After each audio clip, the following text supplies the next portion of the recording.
Don't know why I've got double audio, guys. No, I've had that before. We all good? Yeah, we're all good. Right, what's up, guys? And welcome back. So today we've got a little bit of a different one today. 1 second. I have to use this, which I haven't used before, because I've got an echo.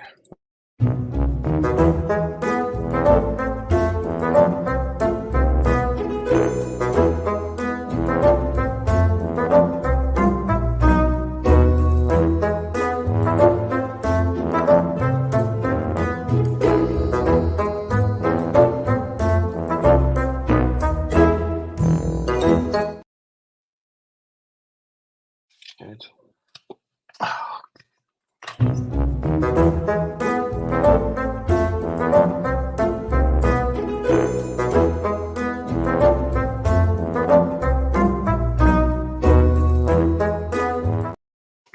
Yeah, sorry about that, guys. I actually was joking with Michael in the background. Like, I've never used this, and this is in the background, but I've had to use it here. I just realised what I did. I had the live stream playing in the background, and I was talking at the same time, so I was echoing. So sorry about that.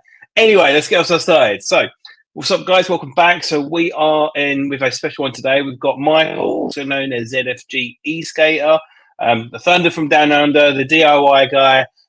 Talking about everything eSkate Oz. And yeah, so this is a really good one for me because sometimes most of the people we have on the stream I've interacted with and talked in the past, but actually this is a comment from some of you guys and recommendations to reach out to Michael. So it's really refreshing for me to meet Michael for the first time and talk about like his journey in the eSkate and learn a bit more about the community of the eSkaters down in Australia. So let's introduce Michael and talk about everything today. What's up, man? You all right?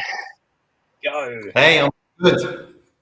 What's up, man? Yeah, it's so funny that I was like, oh, this is something I've not used, but like, I've had to use it here because I was echoing for the first time.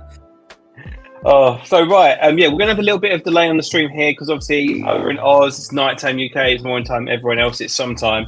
But for some people who might not know about yourself, mate, do you want to introduce yourself about your involvement in the eSkate community? Wow, that is a huge question because where do you start, right? It's crazy. My involvement. Do we want to go right back? Not to the. So I would just say, like, yeah, start fundamental, just like as we're at now, just like where do you involve, and then we'll talk about the journey going for more details there. So, like, now, where do you engage with the community? What is your kind of main thing that you specialize in and kind of create in the community? Cool. Well, for me, I wanted to specialize in one specific discipline and one discipline only and get really good at that discipline. And that was building electric off-road mountain boards. Lately, well, for the past couple of years, that's all I've been doing. And the way I engage the community is just by showcasing my clients' builds and what they're doing.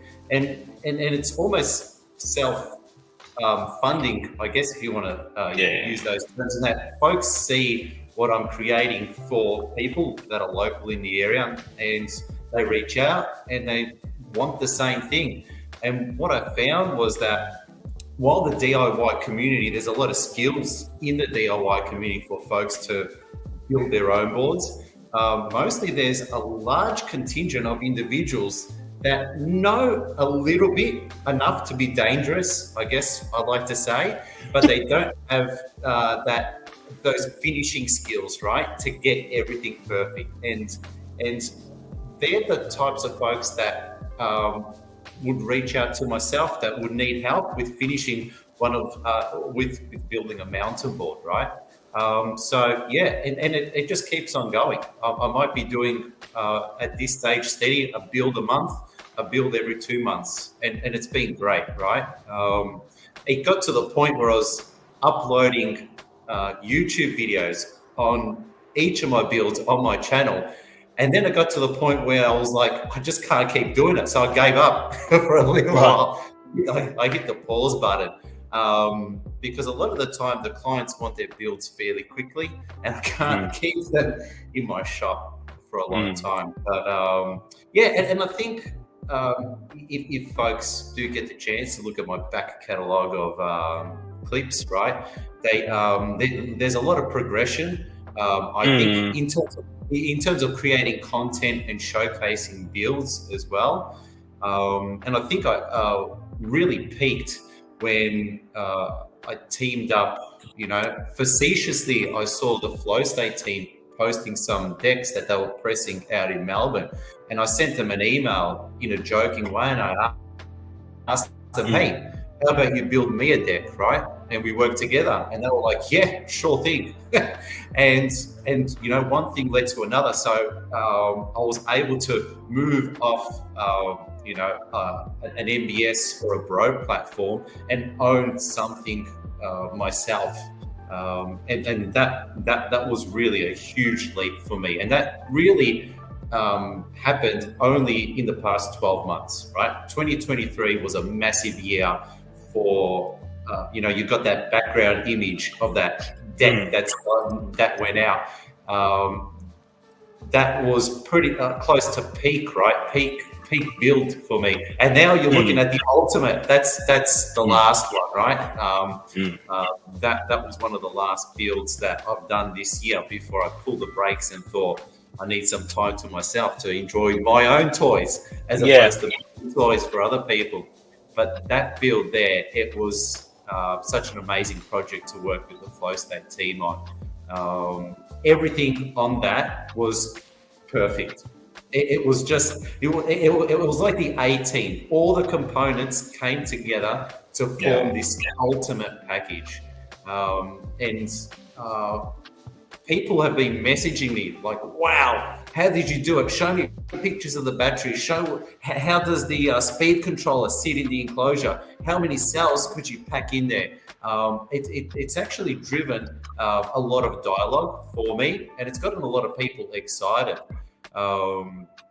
especially the shape of it as well. I think it's something that, it's a homage to the prototyper at the end of the day. Let's be clear on that. But it is, although I enjoy riding it because it is slightly bigger and wider, and it's for myself, right? And it's one thing that I don't really take to the proto as much. It is a short base, whereas this deck, it's very flat as well. The proto, I find as well, it's a very flat deck, which with the Flow State deck, so there's a nice organic arch to it. I just want to highlight something you said just as to go aside. You said it's the progression and the journey and of building. But let's think about fundamentally through every company or any organization through this industry. It starts off with a group of someone building something, and then a couple of friends say, "Can you build me that?" And it goes more and more and more.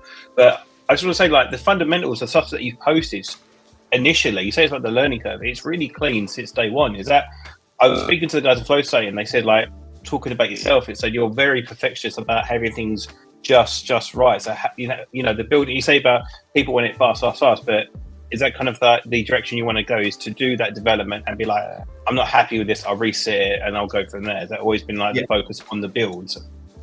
Yeah, absolutely. What a lot of people don't see is how many failures I've made. I don't think folks would want to see those failures. But when I first started building ESK8 many years ago, there were a lot of failures in the build process, and I think that's important to understand. In that, through those failures, I was able to learn better processes and become better at doing what I do. Right. And I learned quickly that for me, if myself want to build a reputation of building quality products, then you need to put 100% effort and be super focused on an end product. Because in the e-skate world, I approach it as a finishing trade. You have a tradesman, a carpenter, a plumber, and different trades have different critiques. So a plumber is installing pipes, right? Nobody actually, you might see some of the finishing work, but it's all in the house. It's all underground. Nobody sees it. Whereas someone that's laying the floorboards or doing the plastering, that's a finishing trade. And when it comes to e-skate, you've got a mix of both, right? You're building a battery that nobody's going to want, that a lot of people aren't going to see, right? It's hidden. But you still need to make it look pretty to a certain degree to be able to sell the idea that the battery is built with a certain quality. So it is really challenging to apply that finishing trade mentality to all these elements that aren't even seen a lot of the time. So, and when you actually see a finished product, a lot of the effort that's gone into it, people don't notice. You'll see a couple screws on a black board and it looks clean and people are like, oh yeah, that looks good. It's like, yeah, but you've got to see how it was actually constructed and the process that went through in undercoating, sanding, finishing, drilling, the entire process of getting a blank deck that is just freshly pressed from flow state and drilling it up and completing it with the screen. It is a tremendous effort, right? It's you don't do it to make money. You do it as a passion because it's something you enjoy doing, and you enjoy seeing the value of a high quality finished product, right? I suppose another way, like I said, you say you talk about the journey of like building and these different elements putting together. Would you? Because I see like where you're at in your videos. I've done this, and this is where a stage we're at. Would you kind of be interested in like sharing like the assembly process? Because I tell one thing, like we talked briefly, and this actually isn't shown on the channel, but you've inspired me to get my own flow state going as well. And to be honest, I think I said to you before with your in fact, let's leave that. Let's leave this baby. Yeah, just for the sake of it. Going to fall, that'd be hilarious. There we go. Cool. I'll leave it there. With like your build stuff like that, it's inspired me to get myself going and kind of working on my own DIY build. So like I think it's really good because it's really interesting to see the progress and progression. But I think fundamentally, like the standard you've done since day one is really impressive. And another thing for me, as a UK rider, I think each country has a demographic, and traditionally, looking in, I feel like Australia's always had that kind of carvy, long body, surfy vibe. So what was always been the appeal to have more of a mountain board? Because that's kind of more of like what UK demographic I seem to find it doing. And I suppose it's normally with the mountain boards is a good test of a board, because what you put a mountain board through isn't necessarily what you put a lot of other boards through. Yeah, exactly right. Look, you've just in that paragraph, you've raised a lot of points that have really that I want to hit on, right? Hey, Project Mayhem, g'day, mate. Thanks for the comments.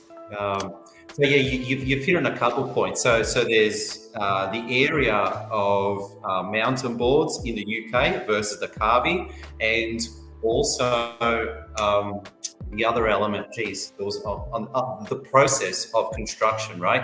So I'm hoping in the new year, I've got some new projects lined up where I will go through the full detail of a flow state complete end to end.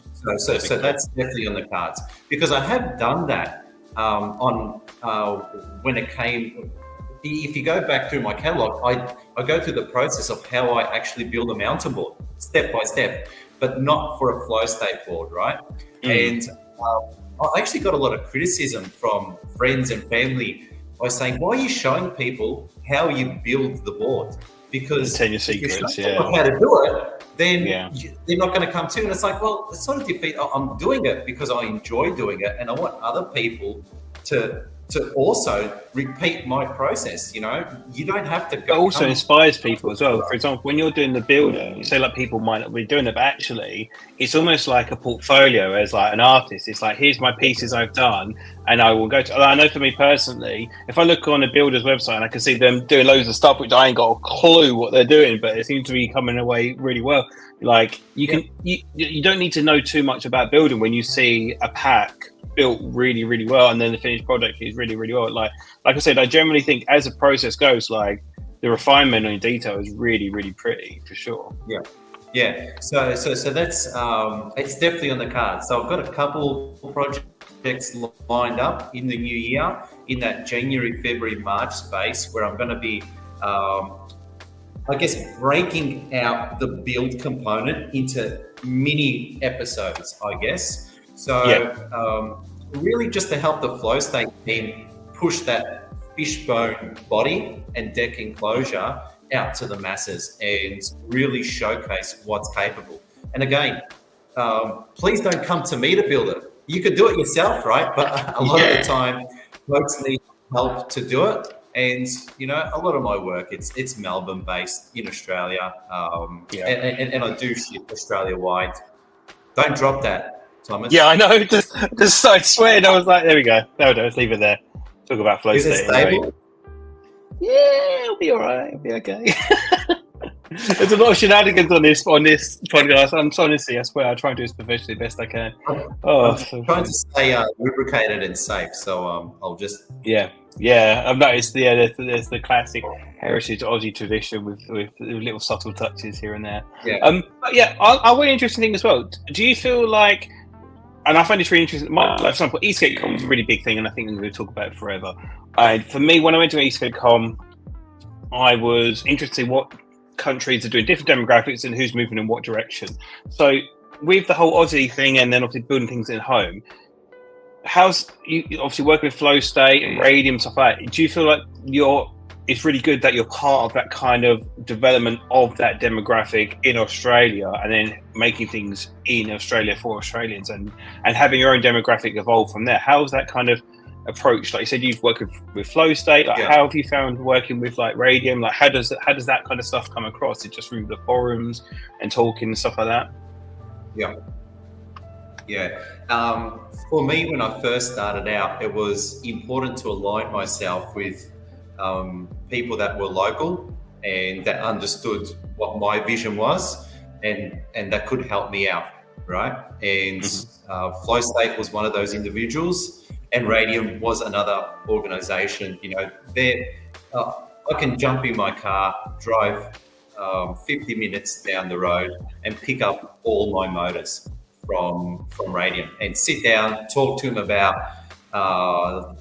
team about what the best gear ratios are for a client setup, and really do quality builds through that level of vendor engagement.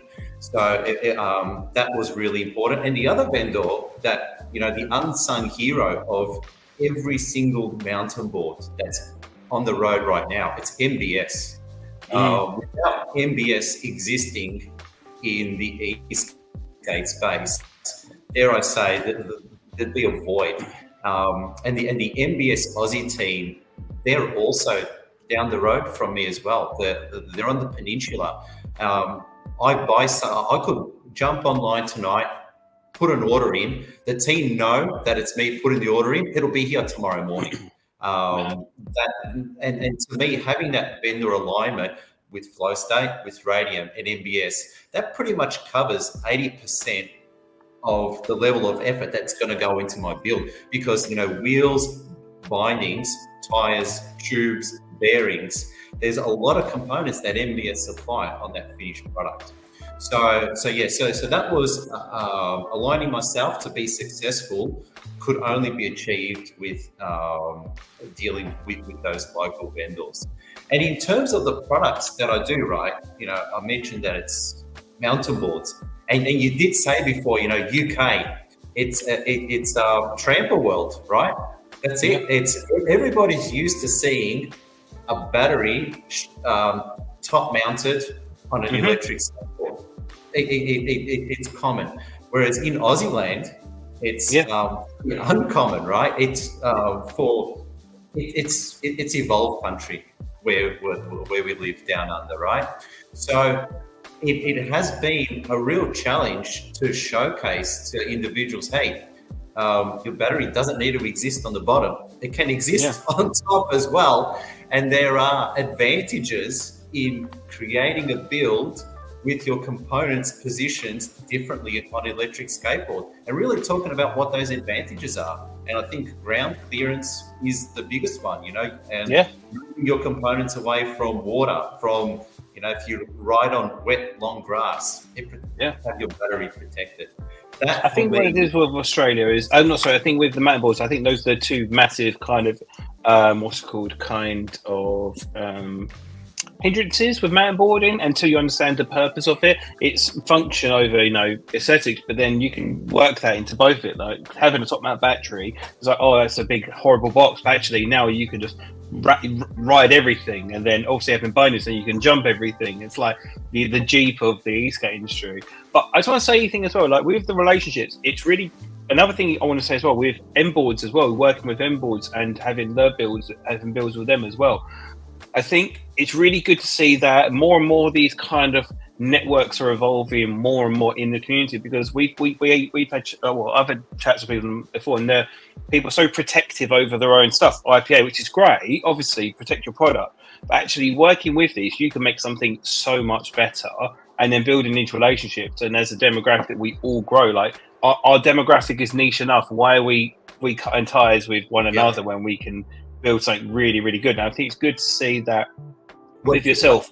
Obviously, Radium a year ago was just making components and motors, and that was it. But now we've got full complete build, and then Flowstate just make decks. But then working together, we can showcase this as really, really cool product. So with M boards as well, obviously it's extended to different territories. How did that come about? That's really interesting to talk about that. Well, you know, I'm in sales, right, professionally, and if you want something, you got to go out and just grab it. That's it. Yeah. So you want to do something, you reach out and speak to people. That's it. And you know, for me, the market in America is while I've shipped decks and components overseas before, there's one thing I'll never be able to do living in Australia, and that's ship a complete. It'll be completely out of my grasp. And I wouldn't say it's not achievable. It is achievable at an excessive expense, right? So I thought, you know, in order for me to continue success, but not continue success locally, but to showcase the product, I just reached out to M-Boards and I said, hey, you know, I really don't want to ship overseas anymore. How about, is there an opportunity for you, you know, collaborate? Would you be interested in doing completes? And I think it was just the right time and the right place, where they replied back and they're like, yeah, man, let's do this, and let's make it work. And they have, and they're doing some awesome builds at the moment using that platform.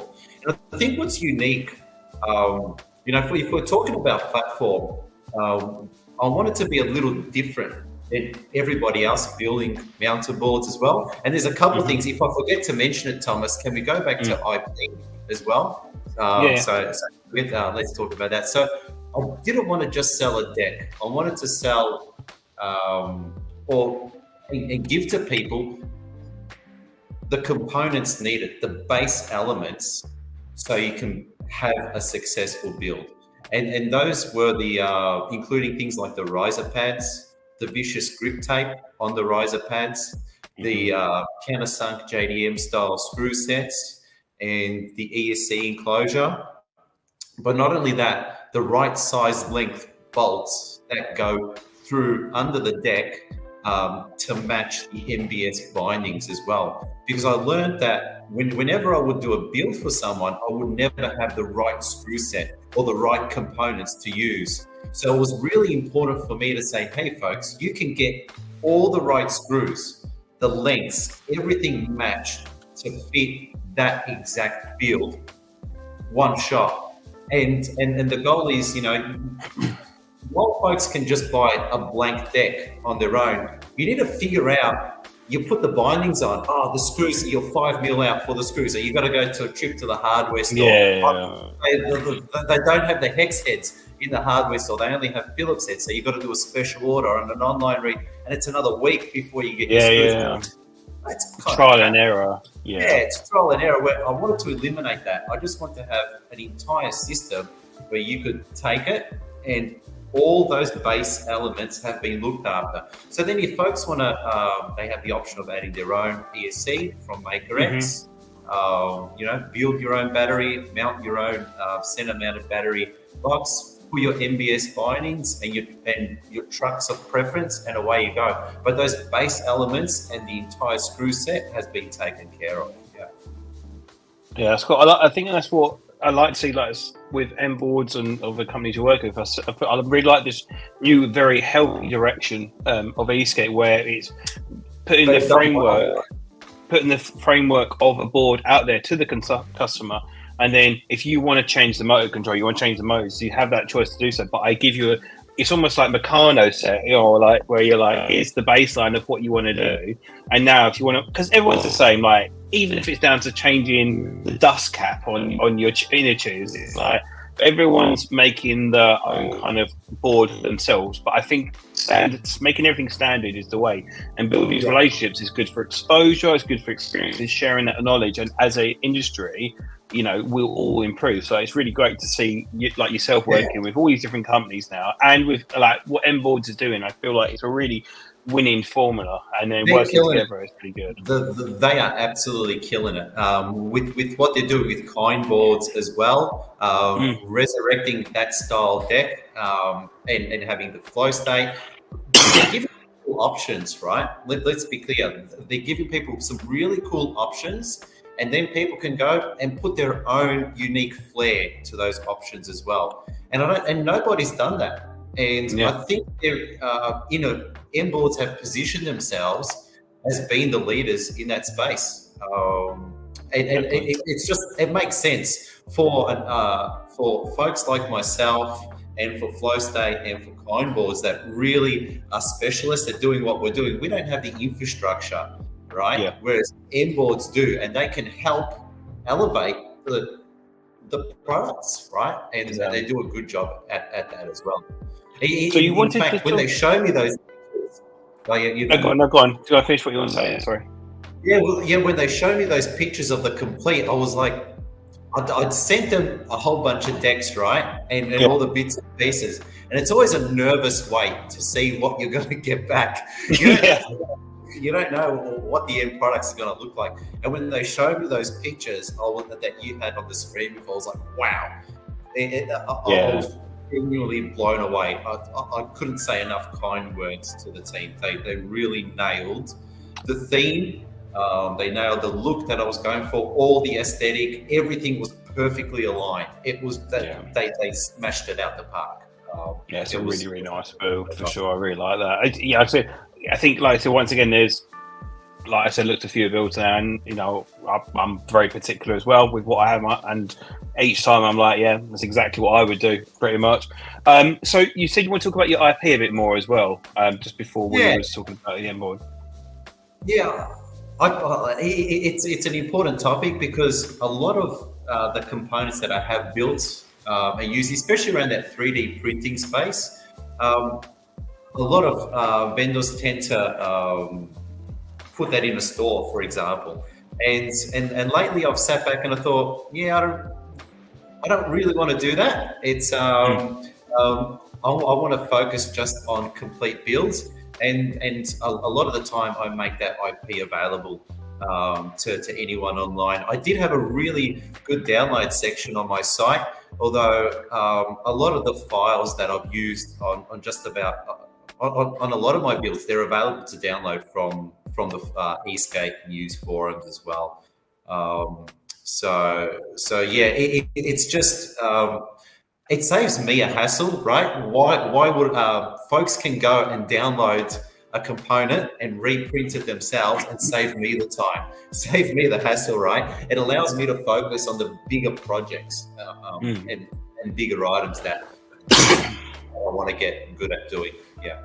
I suppose with this as well, I've noticed, well, tell me wrong, just obviously I'm learning more about obviously the journeys we go along here, but I seem to find that you're with the evolving stage here now, you're improving your builds, you're learning more, you're building networks and stuff like that. Is the reason why the message is to network, to collab, to open source stuff is because you're sharing that learning journey more and more. And I suppose what you're doing indirectly is you're with obviously the builds and the networking and open sourcing with the development process, is you're creating yourself a resource for people to come back. So be like, I want to look at this, But actually, you said talk to your family about, I want to open source this and share the build. It's not that you're giving away your secrets. It's like, actually, I'll go to ZFG to check out how he does it. Actually, do you know what? I'm just going to buy it, or I'm just going to get that, and that's what it does. I think it's the long game. It's the long game because it goes from there.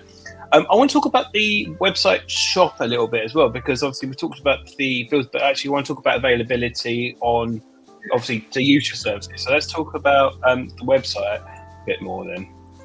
Everything's out of stock, intentionally. Yes, I noticed this. I did notice this when test. I was like, oh, okay, no way. and it's strategic, right? Because at the end of the day, for me, I focus on creating unique products built for individuals, right? So if someone's in the market for a commercial, a box e-skate, they're going to go ahead. They're going to spend $1,000 or $2,000, and they're going to buy a Meepo, or they're going to buy a Backfire, and they're going to be happy for it, right? But if folks are genuine in going down the path of building something complex, like what we have on the screen here, they'll go to the effort and contact me directly. And they're the sort of people that I want to work with, because they understand the true cost of that goes into building one of those boards. And that's what scares a lot of people off, right? So we're looking at an entry price of, $5,000 to $6,000 on any of these builds. Because, Aussie dollars as well, just so people watch Aussie dollars as well. Yeah, and then that's Aussie dollars, right? Yeah, that's right. I think it works out to about £100 sterling, UK. Yeah, So when folks see that, they understand that all of those components are best of breed, and there's no entry level version or top end version. It is just one, and that is the best. That is lovely. I'm going to pause you 1 second, sorry, just because that is awesome. That is a design I like. Do you still have that? Yeah. See, that's the first time I've seen it. I do have that, and I can't take credit for that. I'll show you what the design looks like. I'm going to jump off screen. All right, no worries. Yeah, it's just while Michael's getting that deck, guys, if you've got any questions, please put them in now, because it's your one opportunity to get a instant response. What is this? Oh, that's the crossover. So you do that as well? You do that element as well? So that's the screen, although the design, I don't know if you can see it. It wasn't actually designed by myself. It was designed by a legend here. So I reached out and I had almost like a post on the Escape forum use, and I put it out to anyone to come up with a design for my new builds, and I got a response. I don't know if you can see that. It's a bit dirty at the moment, but when the screen prints, it comes out like you saw in the picture, right? So I almost had like a mini competition, and Glyphs responded with that picture, and I bought him a $50 drink card for it, right? So he was the winner, and that's my logo. I've just been screen printing that logo and it looks really cool. Did you apply that yourself then as well on that deck?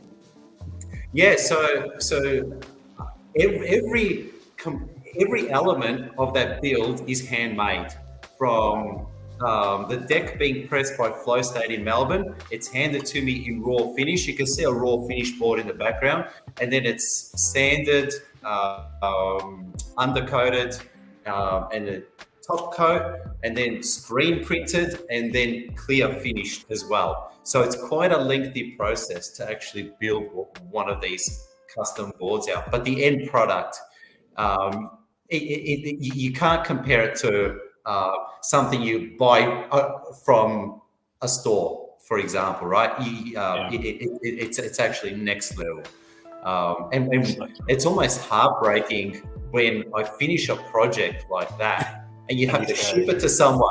I don't want to send it. I want to keep it. But then that shows like the level of care and detail of what you're doing as well. Have you got? I just noticed as well. I do watch your stuff as well, but. This is it custom? Is there stickers on the motors as well?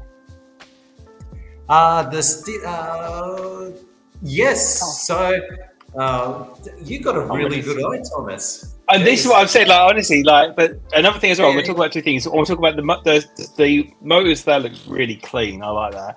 Yeah. And the second thing as well is white decks. No one does white decks. I love white decks.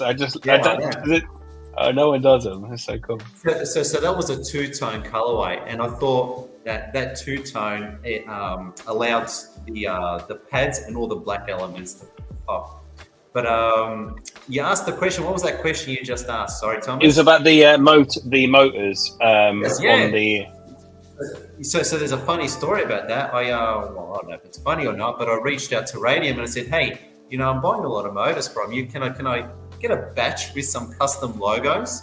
And what's the worst that can happen? They're either going to say yes or no, and they said yes. So I was super wrapped that Radium allowed me to custom print my ZFG Lucky Cat on the back of a batch of motors. I was pretty stoked with that, and that was it was a next level build, I guess. Yeah, that's cool. But I said, and it's little, like I said, I'm like the same. Like, so when I'm watching your builds, I'm like, there's things I would do, and I'm like, oh, that's such a little. It's like another thing as well, like with the Cali. Yeah, signatures, like little touches and little Easter eggs on the boards. It's so cool. I love that. That's so cool. So you said about going into New Year. What kind of obviously with Flow State, it's always been mountain boards with like dirt in mind and all that stuff, which is great. And obviously Flow State is kind of pushed into kind of like, I don't know. I know the long range anyway, but kind of like the long range cruiser, big board kind of thing. What kind of other demographics would you be interested in kind of tapping into, going forward? It's a tough one, right? Because it's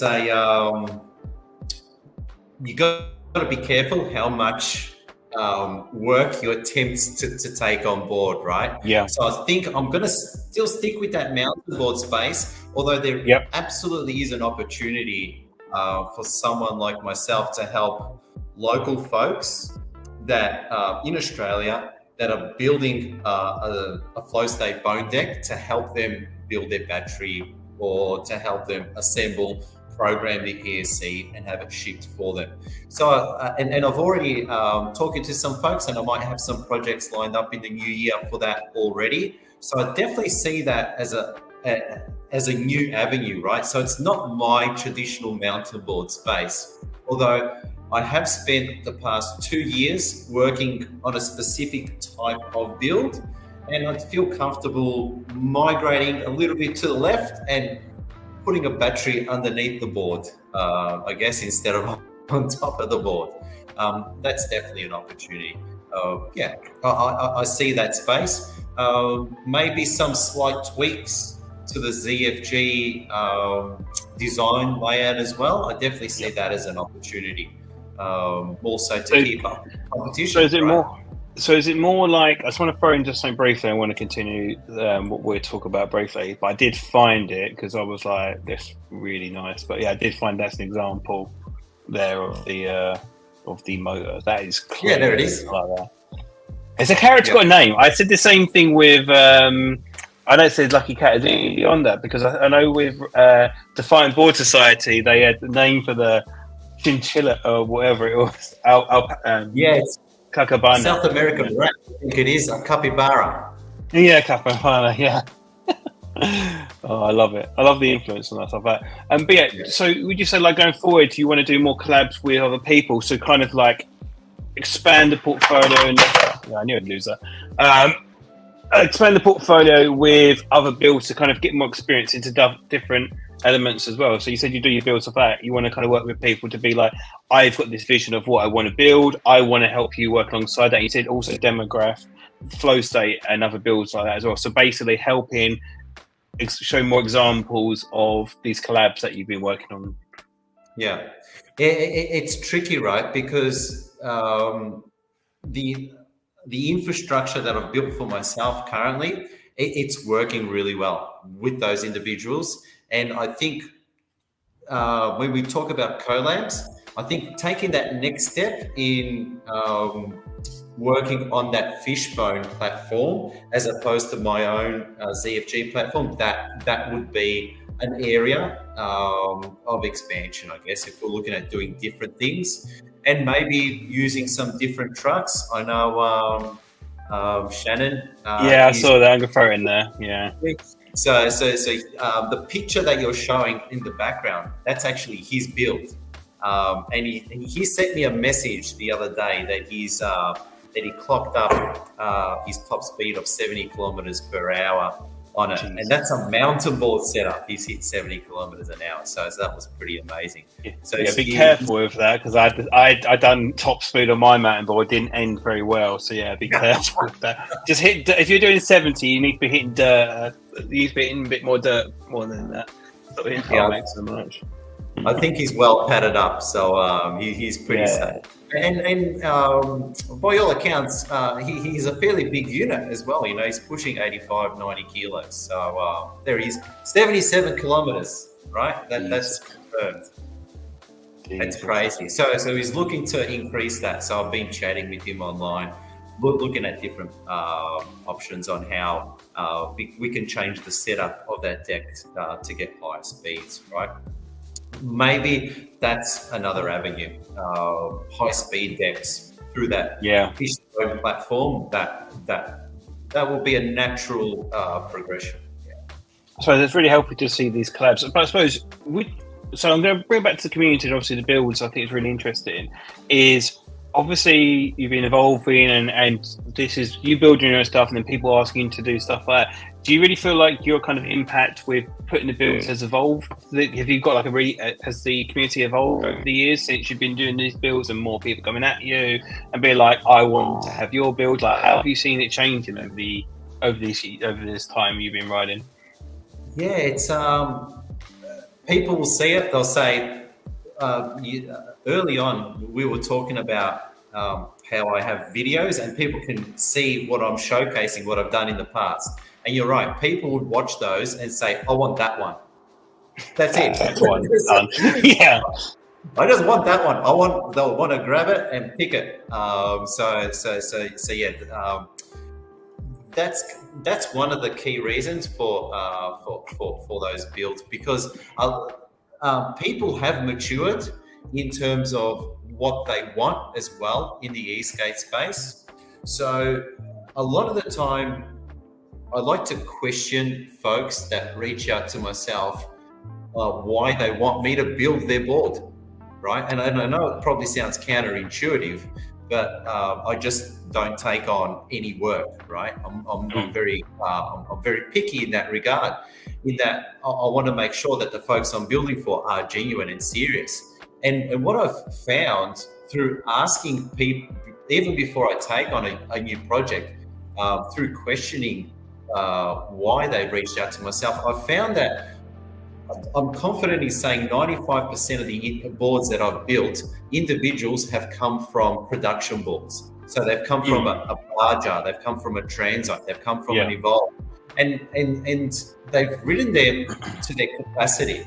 Yeah. And what they're after is something more. And I think folks, for 90% of folks in the e-skate community, production boards will meet their everyday requirements. Yeah. But there's 10% of us, like me and you and the other folks that are watching this video, that want that extreme level. And it's those folks that have gone out to buy those production boards, wanting those extreme levels, they haven't been able to achieve it. And that is coming. That situation, it's becoming, it's happening more frequently now, because people are realizing that a speed controller, a motor controller, is one of the key elements in any build. And when you're buying a production board, you know, a lot of the major players might not have a speed controller to output enough amps to power a board to their specific needs. Yeah, I think I always find these journeys really interesting. So one thing actually we didn't touch on, which I normally do at the beginning, is first build. I tried to dig, and the only thing I could find was a yellow wheel mountain board. What was the first? No. You need to go way back. I couldn't find any more. I couldn't. That was it. That's the one thing I could do. So you need to jump on eSkate Forum News and probably look at my first post dating back in 2019. So when I was a kid, I used to ride real skateboards, right, at the skate park.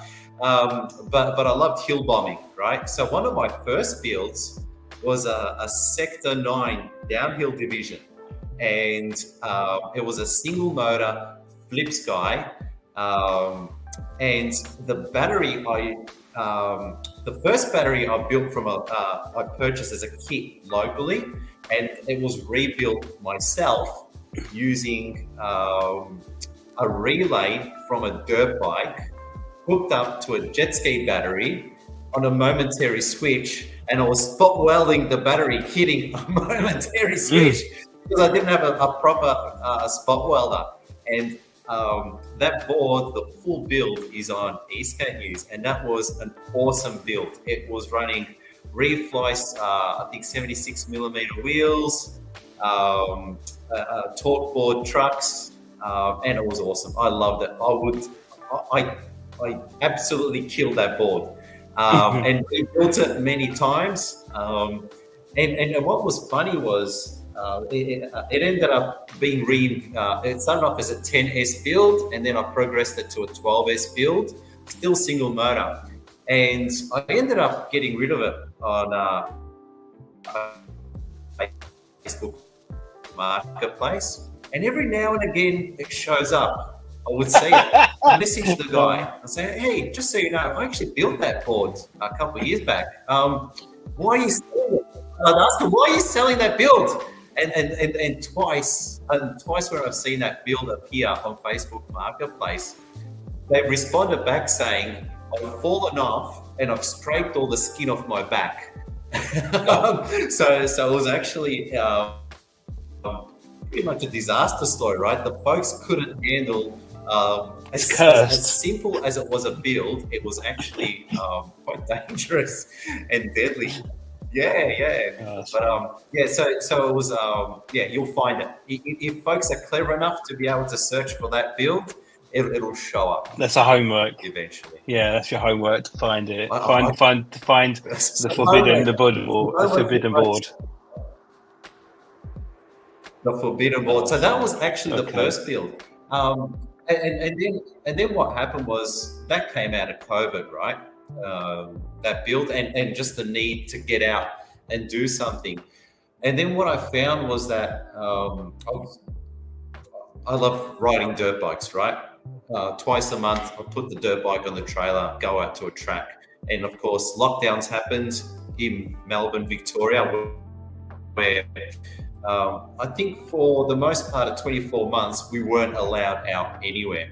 And immediately when that happened, I had to save my sanity, right? I needed to go out and do something. And that's how I evolved from that street downhill deck to a mountain board, because where I live, there's a lot of open valleys, open space, a lot of gravel track, a lot of BMX tracks. So then building a mountain board for me, it just seemed logical because I could get that adrenaline kick that I was missing from not being able to ride my dirt bikes, and go out to a BMX track and fall and get dirty and dust myself off, and start again, right? And that's how me getting into that mountain board space started, and that's how it's stuck for the most part. Obviously, when you're as old as I am, falling and recovering doesn't happen. Recovery doesn't happen quickly anymore, right? So I'm a little bit cautious, but Sector 9s, they are an awesome tech. Yeah, that's cool. I've noticed as well, there seems to be, I don't know if I literally saw it yesterday, there's progression as well with potential legalization in Southern Australia, I've seen. Is that something I saw a lot? I did see an article on that, and it's positive news. I can tell you from experience, I have passed many police officers, been stopped by many police officers, and the comments that I get is, wow, that looks amazing.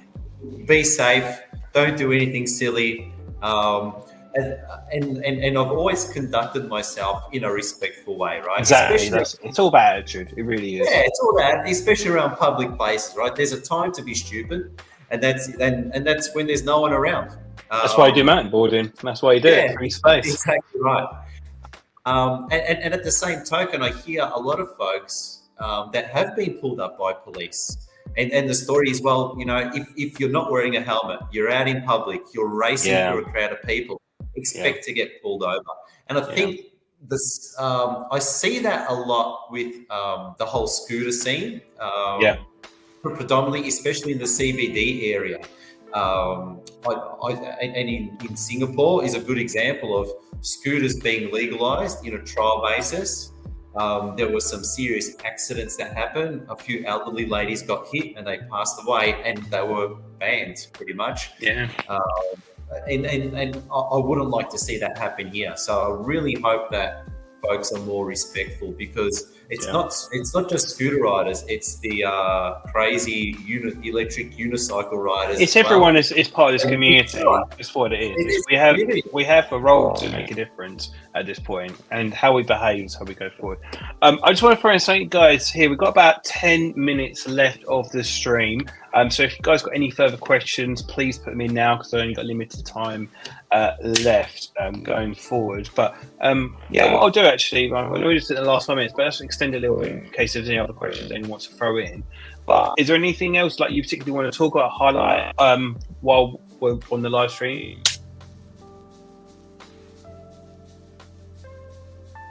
Me? Yeah. Sorry. Yeah. Is there anything particularly like you want to talk about, highlight, or like projects going forward, or you come on ESK8 next year? Because I would love to go ESK8. I'm just imagining the conversation. Hey, honey, can I go to Las Vegas with 4 of my mates to drink booze for 5 days? Yeah, sure. Yeah. No sweat. No sweat. No sweat. You know, Thomas, maybe this time next year when you're interviewing me, and there's a Lamborghini parked in my workshop, and I'm super successful at building mountain boards at my. But look, for me, I just want to keep it real, right? I am who I am. This is my workshop. I only take on a limited number of builds. I don't want to overexert myself with projects. I want to enjoy myself, right? And I want to enjoy really what I do. I think it's important that the moment you stop enjoying what you're doing and you're just making a product for the sake of it, you're going to notice in the quality. And I don't want that to happen.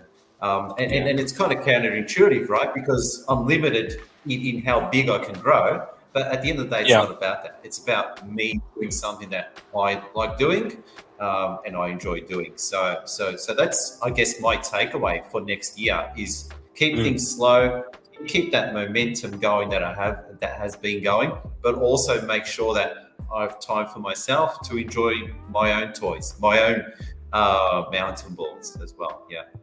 I think I really respect that, because I think that's really healthy. I think it's one thing, and I'm guilty of it at times, is through growth and stuff like that, where I'm just like, right, I'm doing this 10 projects and like start for them and go, you know, because it's just exciting, it's gratifying, you know, like when you get attention and it goes well and you see the end products, it's really good.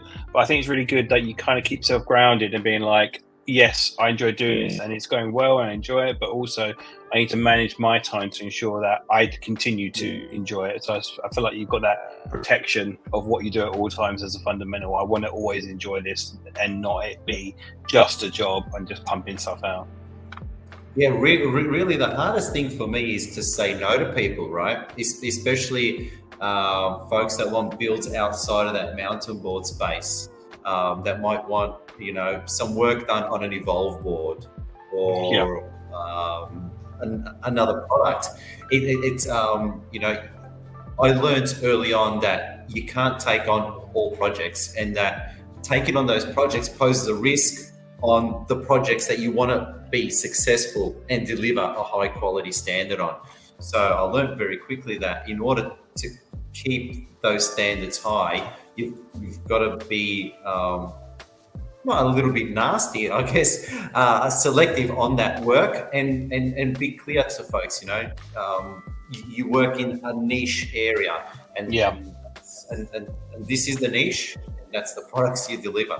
I really like that, and I've been following like your RAM builds and stuff like that. I think it's good to have another demographic, because instead of just having like ABEC and Champer and Apex and stuff like that, it's good to have another, you know, demographic in the group. I'm glad to see that another, you know, jurisdiction is working to push mountain boarding, because mountain boarding is my thing, obviously UK based. I love mountain boarding and stuff like that, and I love the fact that I'm seeing someone else do it as well. It's really cool. Yeah, I think MBS bring a lot of variety in the mountain boarding space, and they were really the OG mountain board. That you look back 3-4 years ago, it was the Warren 97, the Warren 297. Everyone was building that as a mountain board, and then the next iteration, I guess you could say, for mountain boards with a top mounted battery enclosure would be the Bro Deck. Once the Bro Deck came out, everyone was like in awe with that deck, and rightly so, because it created choice amongst people.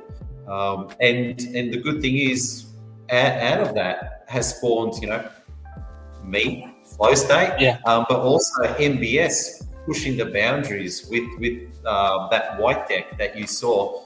It's super sexy, and I'm hoping in the new year I can get another one of those projects off the ground too. So I'm absolutely looking forward to being able to. I'm really looking forward to doing a Snake 3 build. I really like that platform. I think that it is a good alternative for people to build on. Yeah. So if you want to build with you need to suggest it something based around there, and it'll put you to potentially top of list on getting it done. Then that's the insight. Yeah.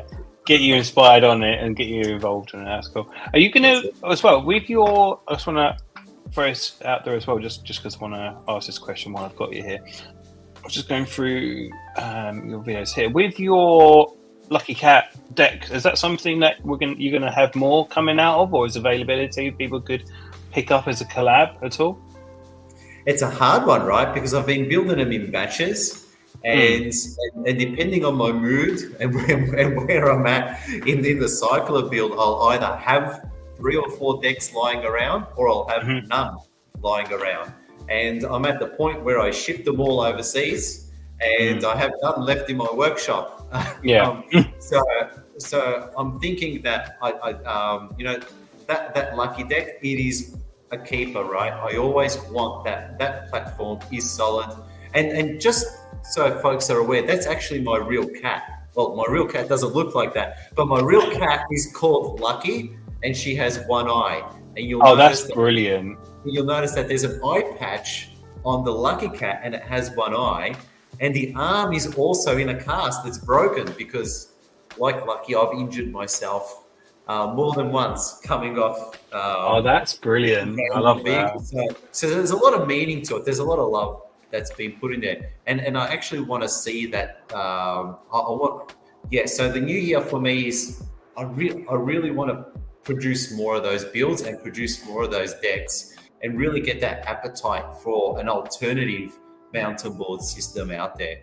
That's what I really love about these interviews, because I love to hear the backstory about everything. That's what I really like, and I was trying to get. Yeah, I love that. That's so cool, because it changes everything about the perspective of the logo. And I think I find it really exciting, like talking all to these different companies and builders about the journey. I find really, really interesting. So yeah, thank you for sharing that. Okay, guys, so we've got about 2 minutes left. So any final questions, please put them in. It's just been a really fun interview. It's really good to see. And do you know what? I've been interviewing a lot of people and talk about builds, and it is addictive. You get really involved, you get your head involved, and you end up getting completely absorbed by stuff. And it's really healthy to hear someone who's really grounded being like, I love to do this, but I don't want it to dominate me as well. I want to enjoy the process. And I think that's really, really, really important message, I suppose, to people who are watching as well, is not to be completely consumed, because it is easy to do so. You enjoy it, you see the payoffs, and it's exciting. But I think having that kind of grounded bit, being like making sure that, you keep it real, and make sure you enjoy it. There you go. But that's the one. Keep it real. That's what we're taking it today. The LED kind of motto on thing, keeping everything real. And that whole keep it real attitude, it goes to actually how the naming of ZFG, right? And the acronym that it stands for, I think it's pretty clear. Do you know what it means, Thomas? I don't actually. I really don't. It's funny. I ask people, and nobody quite. And nobody wants the question. It stands for zero. Oh yeah, I got you. Yeah, I got you now. My attitude towards just about everything in life is, that Al Bundy kind of an attitude. Yeah. He's just sitting on the couch with his hands in his pants and just like, whatever. It's 0 F's given on anything. Yeah. And I that's can't believe I that didn't see sort of. that. Oh, that's so funny. And maybe I need to think of the old what's it called? What's that cat thing in skating? It's the same thing. Rip and dip. We should do a rip and dip collab lucky thing. Yeah. That's maybe where we should go. Okay, guys. So we're at the hour mark. Is there anything else you want to sign off with, Mark, before we close the live? Anything else you want to talk about before we close the live at all, Mike, or is we all good? No, I'm cool. I've finished my drink. I've got my other bottle of lubricant here, WD-40. That is a brilliant bottle. That's amazing. It's a water bottle, right? That is a cool water bottle. Like I don't know, mine's just like this girthy thing. Like I ain't drunk any of that in this whole stream. I've just been repping my boy, my ESK8 shop mug. Yeah, nice. But that's cool. Well, anyway, guys, I'll ask you a question, Thomas. I'll ask you a question. Out of 1 to 10, how do you rate me as a guest on your platform? Oh, I'll give you a solid 9, because I thought there's always got to give that wiggle room so we can always come back for another round. It's good because we're talking, and I get the insight. I think, like I said, it's really good because I gain as well, and I think for my rest of my day today, because it's earlier hours in the UK, I'll think about like making sure I keep myself grounded with what we do and make sure that it's keep it real. I think it's a really important message. So I've grown from today as well. So I appreciate it. But yeah, guys, thank you so much, Michael, for joining us today. Appreciate it. Cool. So it'll be interesting what that more. Like I say, if you want to know more about Michael, you've got his channel, Regular Michael, and also look up ZFG ESK8 as well for the builds. It's always interesting to see what you come out with. And I appreciate you sharing the knowledge and sharing the journey. So I'll sign ourselves off and thank you everyone for watching. And I'll see you guys on the next one. Peace.